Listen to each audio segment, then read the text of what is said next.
If you're so smart, then translate it. The CEO mocked the black waitress, then froze in shock.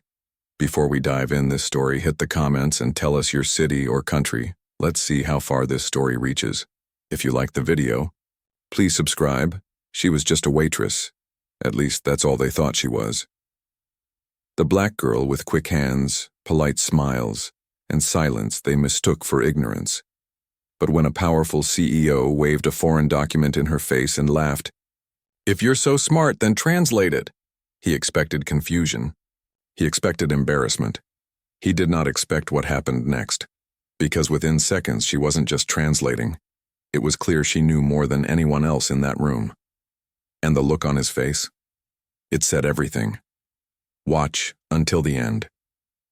This story flips power on its head. Kenya Moore wasn't supposed to be back here, back in this small-town luxury resort, working double shifts to support her mother's medical bills. Just last year, she'd been studying linguistics abroad, fluent in 5 languages, top of her class. But life has its storms. Her mother's stroke changed everything. She left grad school, returned home, and took a job as a resort waitress.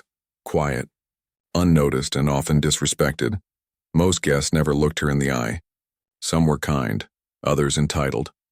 But Kenya kept her head down, working, saving, waiting for a chance to return to her dreams. Then came him, Richard Langston. A CEO is often perceived as arrogant and wielding unchecked power. He was holding a signed deal with a foreign partner but couldn't read a word of it. He waved it at her, mocking. "If you're so smart, then translate it." And in that moment, Kenya decided she was done being silent. The restaurant had gone quiet. All eyes turned toward the young waitress with deep brown skin and tired eyes. Kenya's hands tightened around the tray she held. She looked at Richard Langston, the man who'd laughed at her, dared her, tried to reduce her to nothing. She placed the tray on the nearest table, wiped her hands, and took the paper from him. It was in Mandarin. She read the entire paragraph aloud. Fluid, confident, exact. No hesitation. The room froze. Even the Chinese delegate who had accompanied Langston raised an eyebrow. Kenya continued, pointing to a clause in the document. "This section," she said calmly, "releases your company from liability, not them. If you sign this, you're accepting full legal responsibility for any breach." Langston's smirk was gone. So was the color on his face. His assistant grabbed the paper from her, reread it, and then whispered urgently in his ear. Kenya stepped back, collected her tray, and turned to leave. But the room erupted. Gasps, murmurs, even a quiet, impressed laugh from the delegate. Langston called out, now trying to smile. "Wait, what's your name again?" Kenya paused. I looked him straight in the eyes. "Kenya Moore. You'll remember it." And with that, she walked away.